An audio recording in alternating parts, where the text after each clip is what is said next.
क्या आपको पता है, जब आप किसी के साथ नो कांटेक्ट में जाती हैं तो पहले 7 से 14 दिन उसे डीप साइन ऑफ रिलीफ मिलता है कि मैं पूरी तरह से आज़ाद हूँ और सारा कंट्रोल मेरे हाथों में है।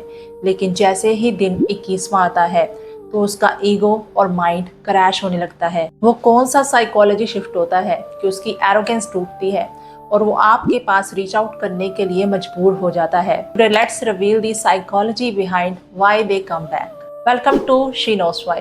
अगर आपका अभी दिल टूटा है या ब्रेकअप हो चुका है या साइलेंट ट्रीटमेंट मिल रहा है तो ये वीडियो आपके लिए है। स्टेप बाय स्टेप इसको समझिए और कॉपी पेन लेके बैठ जाइए। आज हम किसी चीप माइंडसेट या गेम्स की बात नहीं करेंगे, हम बात करेंगे ह्यूमन साइकोलॉजी की। सबसे पहले ये समझना होता है कि जब आप पूरी तरह से नो कांटेक्ट में चली जाती हैं, उनसे कोई कांटेक्ट नहीं रखती, तो सामने वाले के दिमाग में क्या चलता है। देखिए, मैन और वुमेन इन दोनों की फीलिंग्स और इमोशंस अलग अलग होते हैं।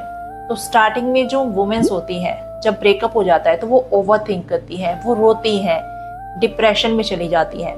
लेकिन जो मैन होते हैं उनका इमोशनल प्रोसेस डिले होता है। वो पहले रिलीफ फील करते हैं, फिर उनको आपकी याद आनी शुरू हो जाती है। और इस प्रोसेस को हम 3 स्टेजेस में डिवाइड करेंगे।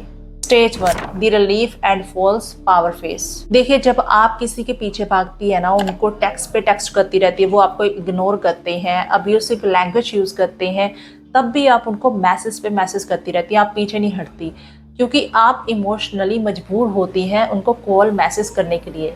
लेकिन आपको ये भी देखना है ना कि वो सामने वाला पर्सन आपको पूरी तरह से इग्नोर कर रहा है और आप उसे बार बार मैसेज करके उसकी वैल्यू बढ़ाई जा रही है और खुद की वैल्यू घटा रही है। तो जब आप उसके पीछे भागती हो तो उसको एक बात तो समझ में आ जाती है कि भाई ये इसके लिए मेरा एक मैसेज या मेरी अटेंशन कितनी ज़्यादा इम्पोर्टेंट है। तो वो आपको अच्छे से समझ जाता है, आप उसको वैलिडेशन दे देती हो और कंट्रोल दे देती हो खुद का कि भाई देखो कितने इम्पोर्टेंट हो तुम मेरे लिए, जिसकी वजह से उसने आपकी वैल्यू तो करनी नहीं है, इग्नोर तो वो पहले से ही कर रहा है। देखो, जो प्यार करता है ना वो किसी को रोने नहीं देता। अगर आप रो रहे हो इस रिलेशनशिप में रह के है तो वो प्यार नहीं है, कह लो कि आपकी तरफ से होगा बट वहां से 0% एफर्ट है, 100% एफर्ट नहीं है। तो जब आप उनको बार बार अप्रोच करती हो तो यही रीजन है कि वो आपको इग्नोर करते हैं, आपको वैल्यू नहीं देते और उनको साइन मिल जाता है कि उनका एक मैसेज आपका पूरा दिन बना देगा और उनका एक मैसेज ना करना आपको पूरी तरह से तोड़ भी देगा। देखिए, जब आप नो कांटेक्ट में जाती हैं तो पहले 10 दिन तो उन्हें लगता है कि आप गुस्से में हो और 2 दिन में वापस आ जाओगी। इन बिटवीन वो क्या करते हैं, वो आपको बिल्कुल भी याद नहीं करते, बिकॉज उनके सबकॉन्शियस माइंड को ये पता होता है कि आप अभी भी उनको मिस कर रही होंगी। और इन बिटवीन वो हैंग आउट करते हैं लोगों के साथ, अपने फ्रेंड्स के साथ चिल करते हैं, ठीक है, आपको बिल्कुल भी मिस नहीं करते हैं। Stage 2, the confusion and curiosity phase.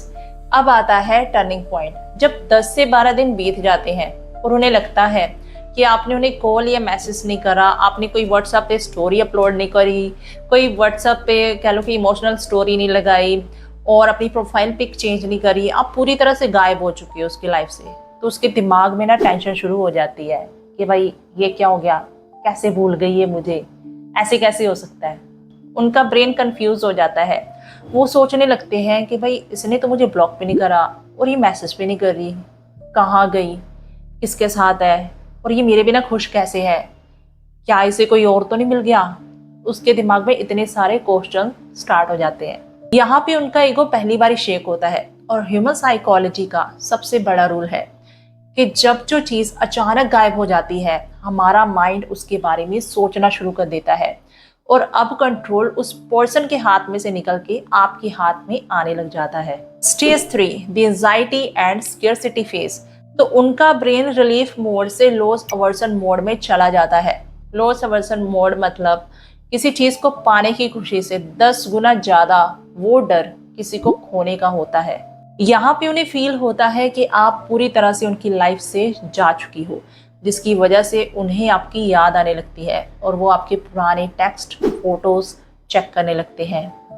और यही चीज़ 80 से 90% उनको मजबूर कर देती है आपके पास दोबारा रीच आउट करने के लिए। और इसी स्टेज में उनको आपकी प्रेजेंस और वैल्यू का भी एहसास होता है। उनको पता लग जाता है कि भाई अब इनको फॉर ग्रांटेड नहीं लिया जा सकता, अब कुछ सीरियस करना पड़ेगा दोबारा रीच आउट करने के लिए, अब तो इनकी रिस्पेक्ट करनी पड़ेगी, अब तो वैल्यू करनी ही पड़ेगी, तभी मैं दोबारा जा सकता हूँ लाइफ में। दी energy shift and real life story. अभी आप सोच रही होंगी कि राधा, नो कॉन्टैक्ट सिर्फ एक ट्रिक है क्या? लेकिन नहीं, मैं कहूँगी नो कॉन्टैक्ट कोई ट्रिक नहीं है। अगर आप इसे एक ट्रिक की तरह यूज़ करेंगी तो डेफिनेटली ये काम नहीं करेगी। देखिए, जो एनर्जी है वो लाई नहीं करती। तो आइए स्टोरी के ज़रिए समझते हैं कि नो कॉन्टैक्ट कैसे काम करता है। दो लड़कियां थी, आंचल और प्रिया। जो आंचल थी उसने नो कॉन्टैक्ट करा था अपने बॉयफ्रेंड के साथ। नो कॉन्टैक्ट उसने कर रखा था, फिर भी वो फेक आईडीज बना के उसको स्टॉक करती थी। हर वक्त उसके बारे में ही सोचती रहती थी, हर बार वेट करती थी कि भाई कब कॉल आएगा, कब मैसेज आएगा, और एंशियस रहती थी 24 घंटे। और उस पर ही डिपेंडेंट थी वो कि मतलब उसका मैसेज या कॉल आ जाए तो मैं खुश हूँ। ये चीज़ें जो होती हैं, लाइक आपने नो कॉन्टैक्ट करा है लेकिन आप माइंड से उसको चेज कर रहे हो, 24 घंटे उसी के बारे में सोच रहे हो, तो आप ही सोचो क्या ये नो कॉन्टैक्ट काम करेगा? वही दूसरी तरफ थी प्रिया। प्रिया ने जब नो कॉन्टैक्ट शुरू किया तो उसने समझ लिया कि भाई अब मुझे इसे चेस नहीं करना, मुझे इसे कॉल नहीं करनी, मुझे अपनी सेल्फ वर्थ पे काम करना है, मुझे अपना सेल्फ लव करना है, मुझे अपनी ग्रोथ पे काम करना है। तो उसने वैसा ही करा। वो चिल करती थी और पूरी तरह से दिमाग से निकाल दिया था जब वो नो कॉन्टैक्ट में थी। और क्या करती थी, वो अपने काम पे फोकस करती थी और अपने दोस्तों के साथ घूमती थी। तो जिसकी वजह से पता है क्या हुआ? विद इन 25 डेज उस लड़के का टेक्स्ट आया कि हाय, कैसी हो आप, और क्या हम बात कर सकते हैं? अब हम जानते हैं कि ऐसा क्यों हुआ। जो आंचल थी, नो कॉन्टैक्ट तो वो कर रही थी लेकिन दिमाग से उसको चेस कर रही थी। और जो प्रिया थी, उसने पूरा फोकस खुद पे लगा दिया था।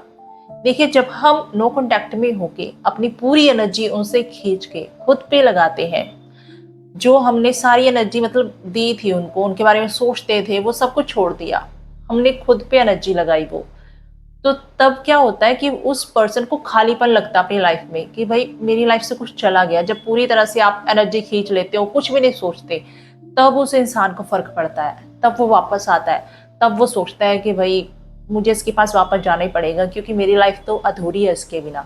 जो नो कॉन्टैक्ट करते हैं और कहते हैं जी हम इतने साल से नो कॉन्टैक्ट में हैं, ठीक है, हमें कोई रिजल्ट नहीं मिल रहा, तो भाई आप देखो भी तो, आप 24 घंटे उसी के बारे में सोच रहे हो। क्या वो भगवान से बढ़ के हो गया या खुद से बढ़ के हो गया? पहले तो सेल्फ वर्थ पे काम किया करो, सेल्फ लव किया करो। देखो, खुद से प्यार करो। खुद से जब प्यार करना शुरू कर दोगे ना, चीज़ें अपने आप अट्रैक्ट होनी शुरू हो जाएंगी। आप क्या करते हो, दूसरे पे ही डिपेंडेंट रहते हो कि भाई मैं उससे कितना प्यार करती हूँ, उसने मुझे इग्नोर क्यों कर दिया, मुझे मैसेज नहीं करा, कॉल नहीं करा, मतलब 24 घंटे यही चलता रहता है। तो भाई खुद कहाँ हो आप? खुद की वैल्यू कहाँ है? आप कर रहे हो खुद की वैल्यू? अपनी एनर्जी, अपना टाइम आप उसी पर्सन को दिए जा रहे हो कि मतलब आप इतने वेले हो? आपके पास कोई और काम धंधा नहीं है या मतलब यही चीज़ें रह गई हैं? तो जो आपकी वैल्यू करता है, जो आपकी रिस्पेक्ट कर रहा है, उसको अपना 100% दो। जो नहीं कर रहा उसको जाने दो, ठीक है? आई नो पेन होगा ब्रेकअप के दौरान, बट जैसे जैसे आप हील हो जाओगे, खुद पे काम करोगे, आपको बेटर ऑप्शन ज़रूर मिलेगा। अगर आप चाहती हैं कि आपका जो नो कॉन्टैक्ट है वो 100% वर्क करे, तो 3 गोल्डन रूल फॉलो करो और इसमें कोई कॉम्प्रोमाइज़ नहीं होगा। First, never break the silence first. अगर आप जीरो कॉन्टैक्ट में हो तो जीरो कॉन्टैक्ट का मतलब होता है जीरो कॉन्टैक्ट। आप उसको कोई कॉल, कोई मैसेज नहीं करेंगी अपनी तरफ से, उसको चेस नहीं करोगी और आप उसको स्टॉक नहीं करोगे। जीरो कॉन्टैक्ट का मतलब होता है कि आप उन्हें बर्थडे विश नहीं करोगी, कोई एक्सीडेंटल कॉल नहीं जाएंगी, ठीक है, कोई उनकी स्टोरी चेक नहीं होगी, पूरी तरह से कट ऑफ। और इन बिटवीन अगर आपने अपना पेशेंस लूज कर दिया, आपने 15 दिन में एक भी मैसेज भेज दिया ना हाय का, तो आपकी जो पूरी मेहनत है ना नो कॉन्टैक्ट की, वो सारी वेस्ट हो जाएगी। और उनके माइंडसेट में ये फिर से आ जाएगा कि ये तो मेरे लिए अभी भी पागल है, ये तो मेरे लिए अवेलेबल है, तो वो क्यों चेंज होगा, या आपका मतलब नो कॉन्टैक्ट कैसे काम करेगा। Rule 2, master the art of social media silence. देखो, लड़कियां पता सबसे बड़ी गलती क्या करती हैं? 2 तरह की लड़कियां होती हैं। फर्स्ट, जो इमोशनल स्टोरी पोस्ट करती हैं कि भाई मेरा ब्रेकअप हो गया, ये वो, भाई इससे उससे कोई फर्क नहीं पड़ेगा। अगर उसे फर्क पड़ता होता तो पहले ही पड़ जाता, ठीक है। सेकंड, वो पार्टी स्टोरीज डालेंगी कि भाई मेरा ब्रेकअप हो गया, मैं कितनी ज़्यादा खुश हूँ, लेकिन अंदर से तो होती नहीं ना, फिर भी दिखाना है कि मैं कितनी ज़्यादा खुश हूँ। ये साफ साफ दिखाता है आपका डेस्परेशन। सैड वाला भी यही दिखाता है। और जब आप हैप्पी हो, पार्टी वीडियोस डाल रहे हो, तब भी ये दिखाएगा कि आप कितने डेस्परेट हो, मतलब उसे दिखाने के लिए कि you are so happy, but reality में आप हो नहीं। इसकी जगह आपने पता क्या करना है, अपनी कोई स्टोरी पोस्ट नहीं करनी, कोई प्रोफाइल पिक चेंज नहीं करनी, गायब हो जाओ पूरी तरह से। मतलब उसे पता ही नहीं लगे कि आपकी लाइफ में क्या चल रहा है, मिस्ट्री क्रिएट हो जाए उसके माइंड में कि भाई कहाँ गई, क्या कर रही होगी, ये सारी चीज़ें होनी चाहिए।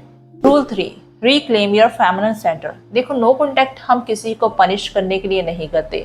नो कॉन्टैक्ट हम करते हैं खुद को हील करने के लिए और खुद को टाइम देने के लिए, थोड़े स्पेस देने के लिए।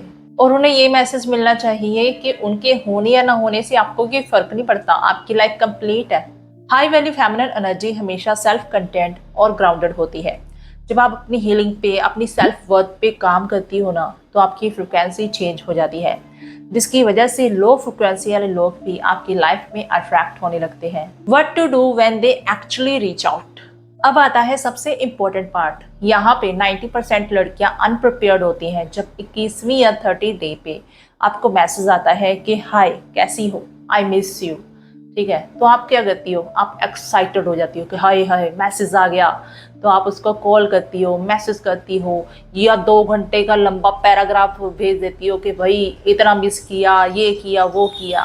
तो क्या होगा, सडनली उनका इंटरेस्ट फिर से ख़त्म और वो सोचेंगे कि भाई ये तो वेट ही कर रही थी, ये तो पागल ही थी, वो फिर चला जाएगा। जब वो रीच आउट करें तो ये 3 स्टेप याद रखें।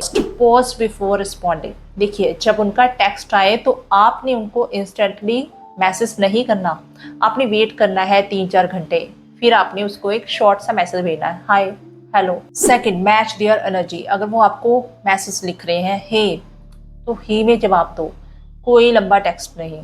सेकंड, अगर वो आपको लिख रहे हैं आई मिस यू, ये वो, आपने इंस्टेंटली उनके प्यार में नहीं पड़ जाना कि आई मिस यू टू, ये वो, कुछ नहीं मैसेज करना है ऐसा। आपने लिखना ओके, ठीक है। आपने ज़्यादा एक्साइटेड नहीं होना, आपने ज़्यादा कोल्ड नहीं होना, आपने नॉर्मल रहना है। और third, don't bring up the past. जब वो रीच आउट करें तो आपने पहले ही दिन रोना धोना नहीं लगा देना कि भाई मैं कैसे रही हूँ तेरे बिना, मैंने तुझे बहुत मिस किया, ये वो नहीं करना है। उनको ये लगना चाहिए आप अपग्रेड हो चुकी हो, आपकी लाइफ में बहुत कुछ चल रहा है, वही इम्पोर्टेंट नहीं था, आपकी लाइफ में बहुत कुछ चीज़ें इंपॉर्टेंट हैं। और उन्हें ये रियलाइज होने दो कि उन्हें आपको जीतने के लिए दोबारा से एफर्ट करने पड़ेंगे। याद रखिए, कोई भी इंसान आपकी लाइफ में आए या जाए, आपकी सेल्फ वर्थ उससे कम नहीं होती।